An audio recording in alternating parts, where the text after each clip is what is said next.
Victoria dans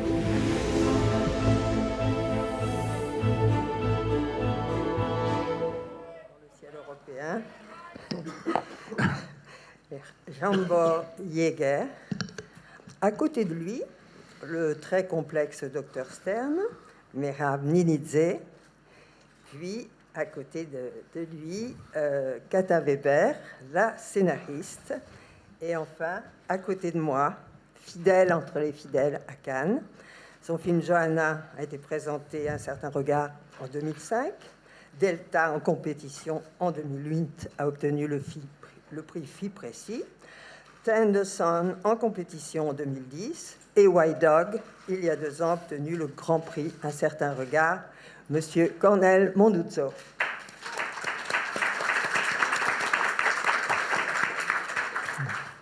À qui je vais poser la première question. Peut-on dire que le sujet de White Dog et le sujet de Jupiter's Moon sont très proches? Oui, c'est sûr, on peut le dire. Est-ce que vous pouvez développer votre réponse, nous donner quelques détails? Avec White God, eh bien, c'était très important pour moi, ce film, à l'époque. Je me suis dit, c'est une sorte de territoire vierge qui s'ouvre devant moi. Ces 2 films sont très liés. Les 2 films traitent des croyances et des différentes perspectives et différentes façons de regarder une histoire. Et ce film, Jupiter's Moon, développe cette question. Il poursuit en quelque sorte et développe la trame de White God. J'ai une question à poser au réalisateur. Quand Arion vole, ses bras bougent. Est-ce que c'était chorégraphié ou est-ce que c'est une improvisation? Il faut lui poser la question directement. C'était prévu, mais en quelque sorte, c'est un mélange d'improvisation et de chorégraphie. Nous avons énormément répété ces scènes. Tout est vrai, tout est en prise directe. Ça ne veut pas dire qu'il sache l'éviter pour l'instant, mais nous avons utilisé différents sites pour le tournage. Il y avait des travelling. Il a fallu tourner ces scènes qui étaient très difficiles et compliquées. Mais il a fallu procéder de la sorte pour que les scènes soient suffisamment réalistes. Bonjour, Anna Pakrat de la Géorgie. Je m'intéresse où, comment et pourquoi il a choisi Mehrab Ninidze pour le rôle. Parce que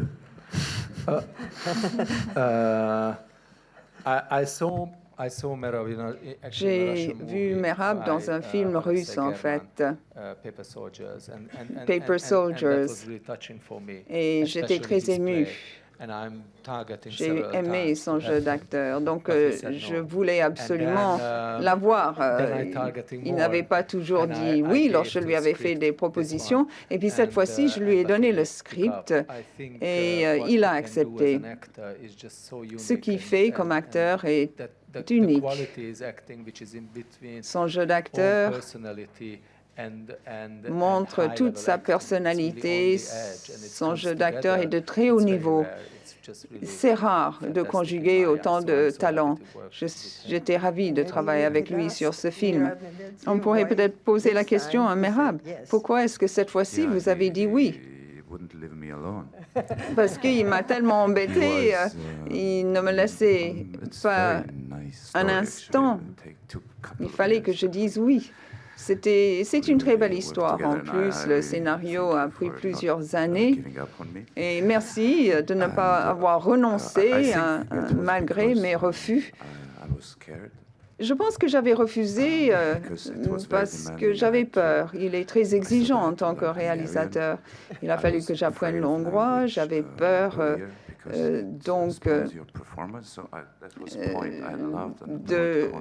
de la question linguistique, parce que ça peut gâcher le jeu d'acteur, mais je ne l'avais pas encore rencontré, je l'avais toujours apprécié comme réalisateur. Il m'a proposé ce script absolument incroyable, mais dans une langue que je ne connais pas. Je me suis dit que toute ma liberté d'acteur allait disparaître si je disais oui. J'avais plus peur que d'autres choses, ce n'était pas personnel. Mais tout finit bien, parce qu'il m'a poursuivi des années durant. Ça n'a pas commencé juste l'an dernier. Il m'a poursuivi pendant plusieurs années.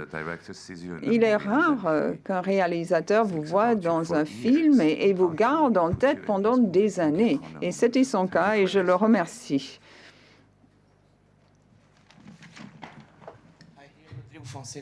Rodrigo Fonseca, Brésil. Votre film est magnifique. Je vous pose deux questions. Parlez de votre travail avec le chef opérateur. J'ai pensé à plusieurs références dans les bandes dessinées. Est-ce que vous pourrez parler des références que l'on voit dans le film par rapport aux bandes dessinées? La lévitation provient d'un autre livre, ce n'est pas une bande dessinée, c'est un livre qui s'appelle Flying Man, l'homme qui vole. Quand j'avais 13 ou 14 ans, j'ai lu ce livre et je m'en rappelle encore. Le phénomène m'avait beaucoup frappé. Je me suis dit, est-ce que je peux vraiment croire que l'homme est capable de voler? J'étais très jeune à l'époque, j'étais enfant encore. Et je me suis dit, oui, je peux le croire.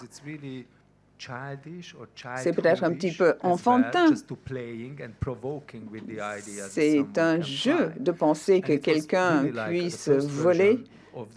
Mais dans la premie version du script, ce script était en anglais. On voulait créer ce film comme un film en anglais. Et ça n'a pas fonctionné parce que ce n'est pas une langue qui se prête à cette notion de pouvoir voler, de super-héros. Par rapport à votre deuxième question, les super-héros, oui, il y a des références très fortes dans le film. Bien sûr, on s'amuse avec cette idée. Pour moi, ce personnage ressemble davantage à un ange qu'un super-héros qui vient de Kryptonique ou de Dieu sait quelle bande dessinée. On n'a pas vraiment la réponse, on ne sait pas d'où il vient. Il est un personnage qui transcende la réalité. Ils ont une relation, mais pas tellement une relation humaine. Il a besoin d'un miroir, il a besoin de sacrifier sa vie pour quelque chose, plus que d'avoir un ami, un vrai ami dans la vie. C'est une relation un petit peu étrange qui lie ces deux personnages. Quant aux bandes dessinées que vous avez mentionnées, je ne les connais pas personnellement. À l'époque, on s'inspirait davantage des dessins soviétiques ou russes.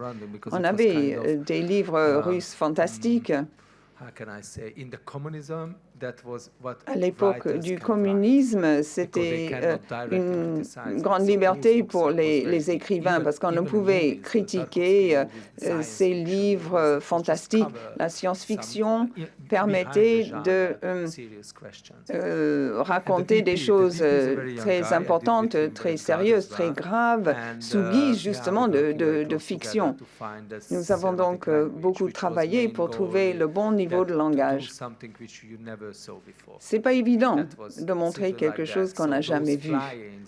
Ces scènes où ils volent, ces scènes d'action, eh bien, on voulait faire en sorte que le miracle soit réaliste, qu'on puisse y croire, que ce soit véridique. C'était pas évident de trouver le bon ton, le bon langage. Et petit à petit, on a provoqué cette réaction à la fois chez ceux qui regardaient les scènes pendant le tournage et puis chez le personnage lui-même. Mais aussi, vous traitez de notre capacité de croire quelque chose dans le film. En effet, le film, à mon avis, pose des questions par rapport aux croyances, par rapport aux différentes perspectives ou approches. Et on peut regarder ce film de maintes façons. On peut y croire, on peut décider de ne pas y croire, on peut regarder les choses du côté plutôt rire, comique. Est-ce que quelqu'un peut vraiment voler? Ce n'est pas un film sur lequel on met une simple étiquette. Il n'y a pas de réponse évidente. Il faut du temps après le film pour trouver ses propres réponses à ces différentes questions. On se dit, qu'est-ce que je viens de voir? Est-ce que je peux y croire ou pas? Est-ce que c'est symbolique? Est-ce que je peux vraiment y croire ou est-ce que c'est impossible? En fait, on s'adresse directement à l'âme des spectateurs. Je viens de la Géorgie. J'ai une question à vous poser. Nous sommes très fiers d'avoir un compatriote ici à la tribune. J'ai une question à Cornell. Dans ce film, on voit la relation entre le Dr Stern et ce jeune garçon.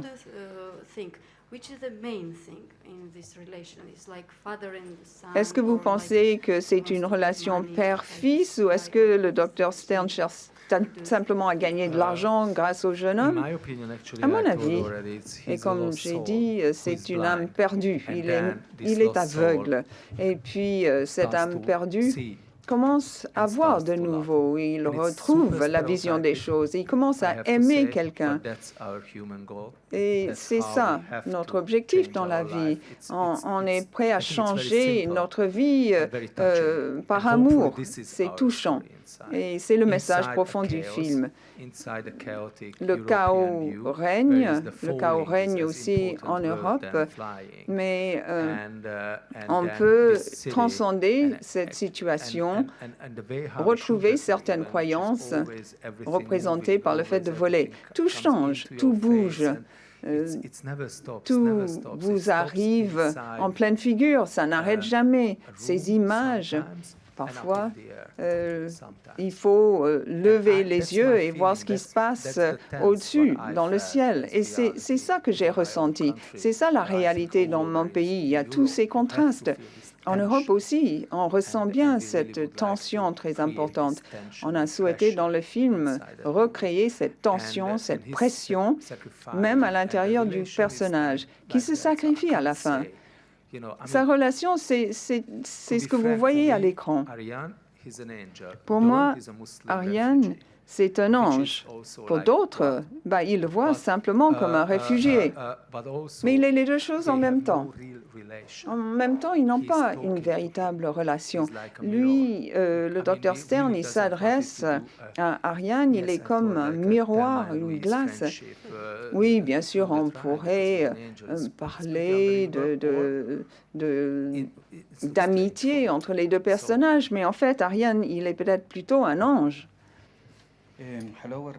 Bonjour, je viens du Chili. Félicitations, j'ai beaucoup aimé votre film, il est excellent. J'ai une question à poser au réalisateur. Est-ce que vous vous attendez à une réaction politique dans votre pays? Car la question des réfugiés est une question brûlante, importante. Et pour vous, comment est-ce que vous voyez cette relation entre le médecin et ce jeune homme? Mon pays appartient à l'Europe, à l'Union européenne. Nous avons appelé ce film La Lune de Jupiter. Pourquoi? Parce que ce film traite de l'Europe. C'est aussi, il montre un problème européen.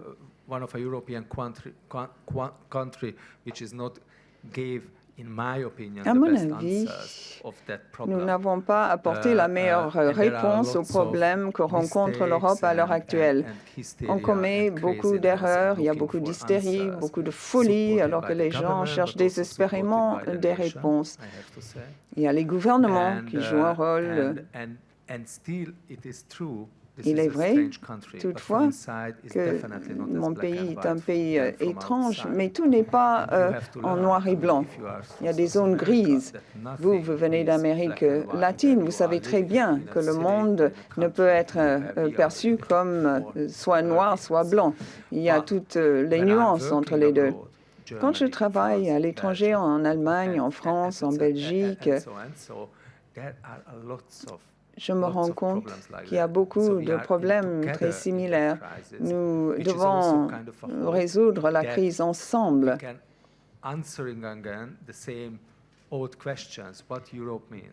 Que représente l'Europe? Que représente l'Europe pour nous en 2017? C'est quoi l'humanité? C'est quoi l'amour? Il y a toutes ces questions qui sont posées dans le film. Donc c'est vrai, nous sommes en état de crise, il y a beaucoup de chaos à l'heure actuelle, nous n'avons pas trouvé les bonnes réponses idéologiques. Les idéologies actuelles n'apportent aucune réponse à ces nouveaux problèmes. Mais il faut persévérer.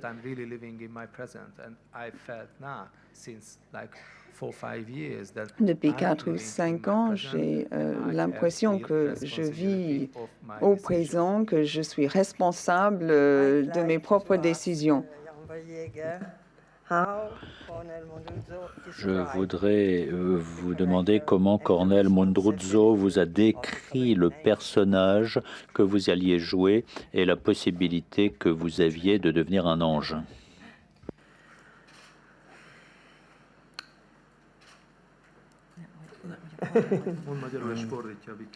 Hát igazából igen, egyszerűbb talán, hogyha fordítasz. Azt a létezést, vagy azt a létezést próbáltuk meg, vagy próbálta meg megtalálni bennem, ami egy ilyen, hát nem egy ilyen ártatlanság, vagy egy ilyen rácsodálkozása a világnak, és arra törekedtünk, hogy minden, ami engem körülvesz, az mind új és új dolog tulajdonképpen. Ez, vagy hogy, igen. Il recherchait une sorte d'existence, une sorte d'état dans lequel tout est en nous,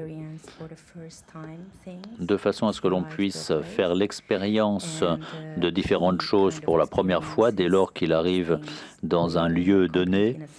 Et cette expérience devait avoir lieu avec une innocence complète. Voilà ce qu'il recherchait, cette sorte d'état, cette sorte d'existence dans un nouvel endroit, quelque part.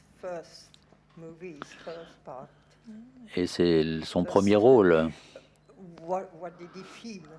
Qu'a-t-il ressenti de jouer dans ce film?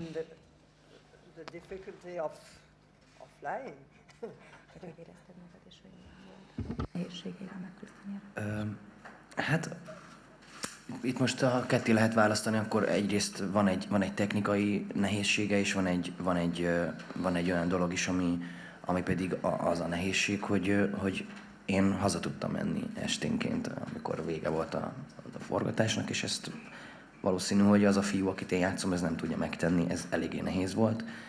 Just for a second, I'm translating. So Il faut bien diviser deux choses. Il y a d'abord la difficulté technique avec laquelle j'étais aux prises, notamment dans les scènes de lévitation. Et puis, il y a le fait de pouvoir rentrer chez soi après le tournage, ce que le personnage, lui, ne pouvait pas faire. Donc cela avait un impact émotionnel sur moi.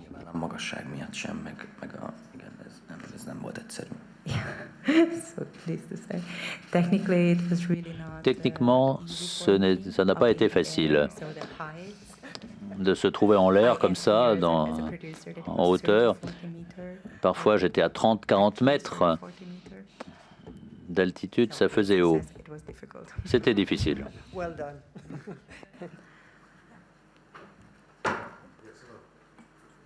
Test. It's working. Chris Burns for Euronews. Chris Burns, Euronews. Deux questions. Est-ce que le personnage de Sombor a été inspiré par la personne qui avait été tuée sur le mur de Berlin il y a quelques années? Est-ce que son personnage au départ était un immigré ou avez-vous adapté ce rôle à l'époque que nous vivons actuellement? Quel message avez-vous voulu transmettre par ce film? Peut-être est-ce un message au gouvernement hongrois. Je ne sais pas de quoi vous parlez concernant cette personne qui a été tuée au mur de Berlin, donc non, ça ne m'a pas inspiré. En fait, c'est un film vraiment politique qui souhaite provoquer, mais qui ne souhaite pas provoquer notre propre gouvernement, notre Premier ministre en Hongrie. Je dois dire que notre problème en Hongrie, c'est votre problème aussi si vous êtes européen. La Hongrie est un exemple, et c'est un mauvais exemple à mon avis, mais ça peut aussi, cet exemple-là, se répandre partout. Donc c'est notre responsabilité collective à réagir à ce qui s'est passé. Et également, vu de l'intérieur, tout n'est pas aussi tranché, tout n'est pas noir ou blanc. Il y a des nuances. Et à l'Est, nous avons perdu notre connaissance de l'Europe et c'est vraiment cela qui me fait peur à titre individuel. Ça me fait peur en Flandre, en Hongrie ou ailleurs. Donc, c'est un film politique qui vise à critiquer mon propre pays, mais aussi qui ne vise pas à le critiquer. C'est oui et c'est non comme réponse. Nous devons essayer de trouver dans ce film qu'on ne peut pas apporter les mêmes réponses lorsqu'on est journaliste ou lorsqu'on lit le journal. Face à cette crise, tout le monde a sa réponse, même la gauche, même la droite, les libéraux, l'extrême droite, etc. Mais nous avons voulu faire un film politiquement incorrect, essayer de mettre ensemble des éléments qui ne peuvent être réunis. Et on essaie de retrouver son propre point de vue et on espère susciter de nouvelles questions. Ça, ce serait vraiment exceptionnel si ce film y parvenait. Mais c'est un film très critique et très politique de ce point de vue-là.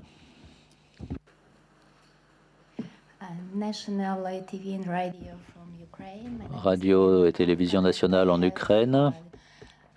Je m'appelle Maria Navkavka et j'ai une question pour les acteurs.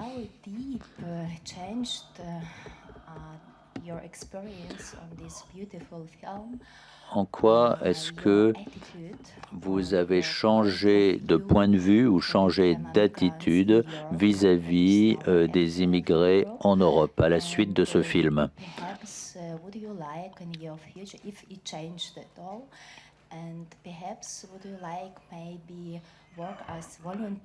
Et souhaiteriez-vous travailler comme bénévole pour aider les immigrés?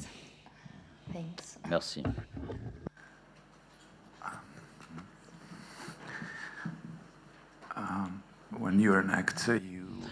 Lorsqu'on est acteur, on ne met pas nécessairement une idéologie derrière ce que l'on fait. Je n'avais pas conscience d'où ce film allait nous mener, mais ce qui est incroyable, c'est la façon dont nous avons travaillé ensemble. Avec Cornel, par exemple.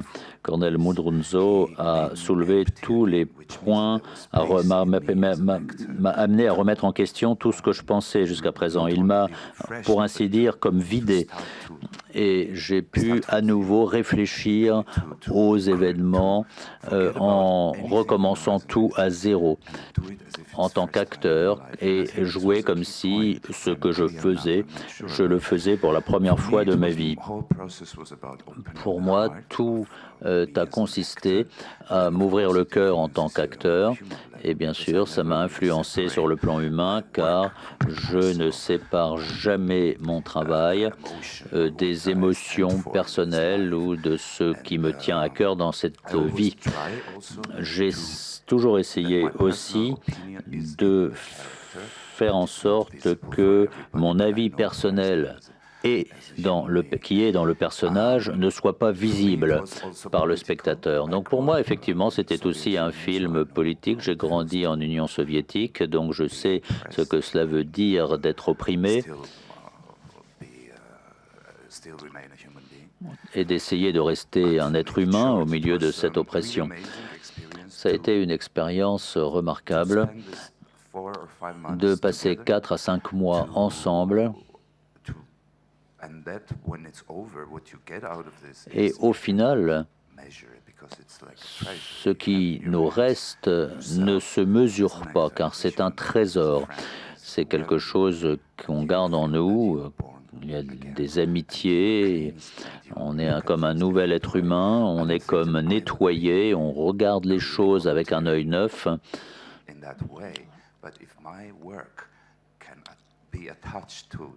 Si mon travail peut contribuer à souligner l'importance de ce problème, peut motiver des spectateurs à voir les choses autrement, alors j'en serai très heureux.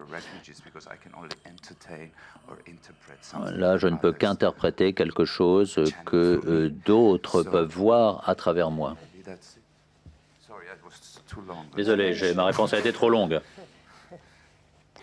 And I just wanted to ask you, is your final smile a sort of happy ending?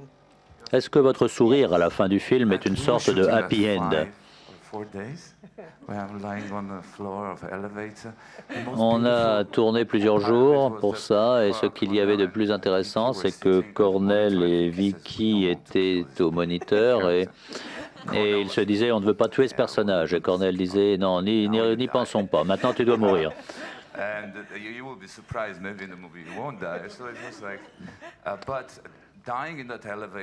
Mais mourir dans cet ascenseur et que ça dure aussi longtemps, c'était tout à la fin du tournage. On a tourné cette scène à la fin et j'ai toujours pensé que Zsombor avait le rôle le plus difficile. Parce que d'une part, il faut être un acrobate, il faut être sportif pour faire ce qu'il a fait et avoir en plus beaucoup de patience. Et d'autre part, en tant qu'acteur, il faut aussi jouer pour que ce soit complet. Et je le regardais, je me disais, mais c'est extraordinaire ce qu'il est capable de faire, car c'était quand même très prenant physiquement. Il a dû faire des exploits sportifs.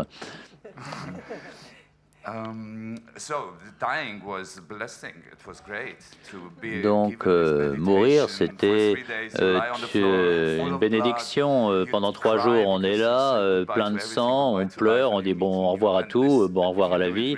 Et si on répète cet exercice-là, on finit par se dire, tiens, on est relié à la mort.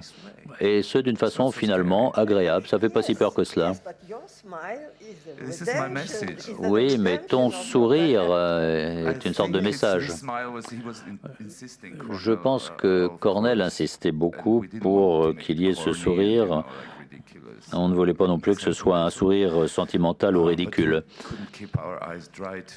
Mais on ne pouvait pas non plus avoir les yeux sans larmes, ça aurait été trop simple. Mais le sourire touche au divin. Lorsqu'on touche au divin, on peut mourir. Mais si on ne touche pas au divin, alors il faut utiliser ce que l'on sait de la vie pour retrouver le divin. Chacun d'entre nous, chacun d'entre vous. Et voilà ce qu'il y a de bien dans mon travail, c'est que je peux mourir et sourire.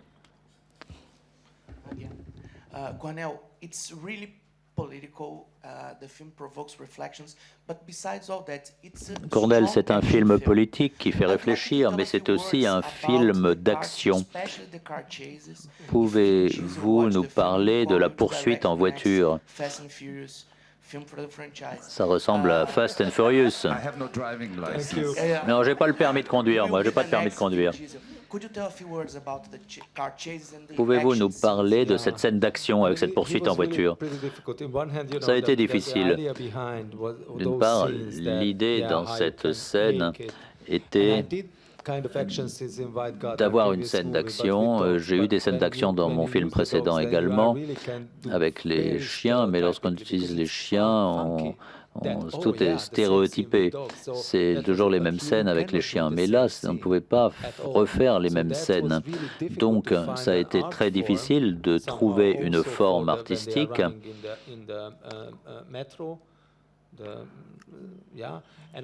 Notamment dans le métro, et puis avec la poursuite en voiture. On a fait une seule fois cette scène. C'était très coûteux. Il a fallu qu'on bloque tout un quartier un samedi et un dimanche matin. Il a fallu avoir 40 ou 50 policiers qui bloquaient les routes. Et il fallait des cascadeurs également au volant. Puis il y avait les autres voitures, une vingtaine. Ça aussi, c'était des voitures de cascadeurs. Et on a fait 2 tentatives et puis il y en a une des 2 qui a réussi. C'est ce que vous avez vu à l'écran. Et pour nous également, c'était une scène très difficile à tourner. Mais j'aime beaucoup ce genre de scène. Personnellement, ce que j'aime dans la réalisation, c'est qu'il y a aussi des aspects sportifs, un petit peu comme en Formule 1. En fait, on peut aussi filmer un univers rien qu'en filmant le visage d'une personne. Mais ce que j'aime, c'est de voir ce que l'on peut faire, des scènes qui sont uniques, qui sont spéciales. Et c'est une nouvelle façon de faire toujours les mêmes choses.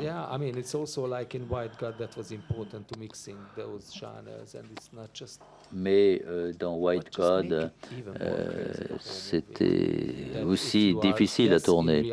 Ce qui fait que ce film est aussi un peu fou. C'est un film ici sur la réalité sociale, c'est aussi un film d'action, perçu d'une façon fantastique. À mon avis, ça correspond davantage à ma propre réalité. Je pense vraiment que nous ne sommes plus vraiment dans un genre de cinéma. Il y a des genres, certes, mais dans la plupart des cas, c'est plutôt vide.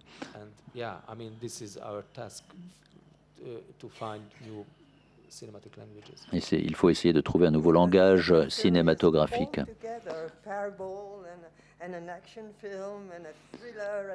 Votre film est un thriller, est un film de science-fiction, c'est une parabole, il a différents éléments. Vous ne vouliez pas faire un film uniquement sur les réfugiés, qui est en fait le thème principal. Vous avez fait un mélange de différents thèmes. Oui. Mais pour moi, c'est pas surprenant. C'est notre réalité, c'est ma réalité. Si nous sommes ici, eh bien, chacun est différent. Voilà comment les choses avancent dans la vie. Et ça prend du temps. Il faut réfléchir à tout cela. On peut y consacrer du temps.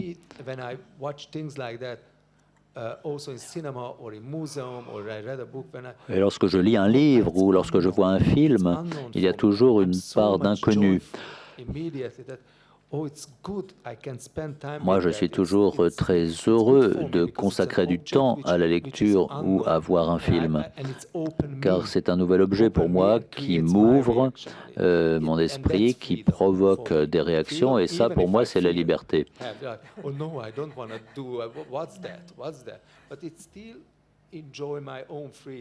Mais en fait, c'est ma propre liberté que j'ai à l'intérieur de cette perte.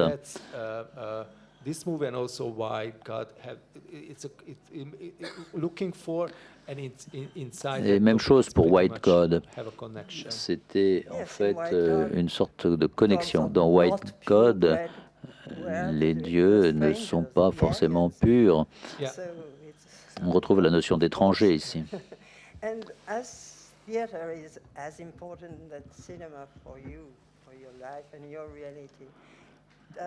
Et le cinéma, c'est important pour vous, pour votre vie, dans votre réalité. Que pensez-vous donc de ce que l'on peut faire aussi au théâtre? Au théâtre, il faut essayer d'être un peu moins conventionnel, moins conservateur que dans les films. Et le public vient aussi pour du show business, mais pas autant qu'au cinéma.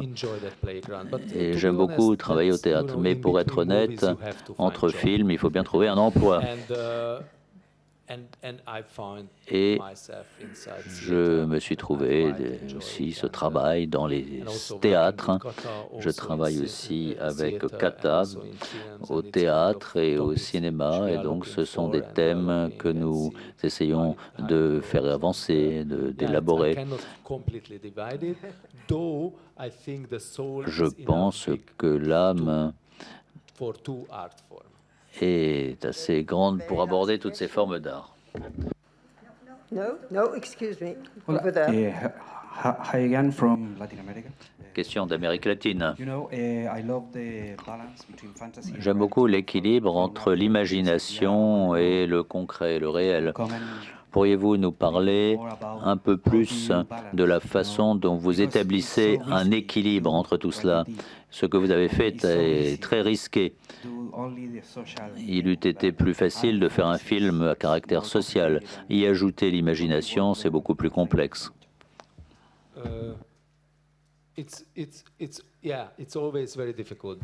C'est toujours effectivement très difficile, mais je dois vous apporter une réponse personnelle. Si je commence quelque chose, un nouveau film, une nouvelle pièce de théâtre, si je ne me pose pas la question suivante, à savoir comment est-ce que je peux y arriver, alors je ne suis pas motivé. Parce que même si j'ai déjà vu quelque chose qui a été bien fait, eh bien, j'ai besoin d'arriver dans un territoire inconnu. Par exemple, dans ce film, comment on peut faire ces scènes de lévitation, de vol? Eh bien,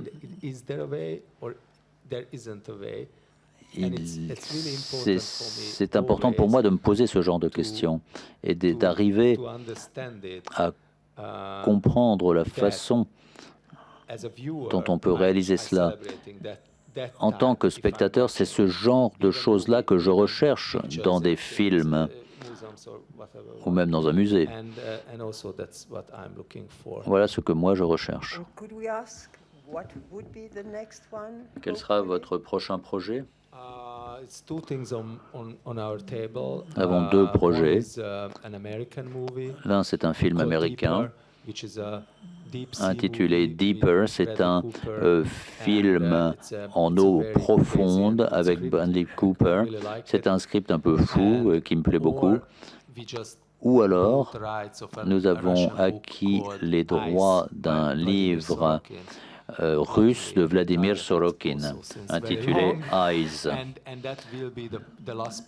Et Ice, pardon, la glace. Et donc ça, c'est quelque chose aussi qui est très intéressant. J'ai lu ce livre en 2003. Et ça a changé complètement ma vie. Et White God aussi fait réfléchir à ce livre. Donc ce serait vraiment bien de se lancer dans ce projet intitulé Ice. Nous espérons vous revoir donc avec ces projets. Merci.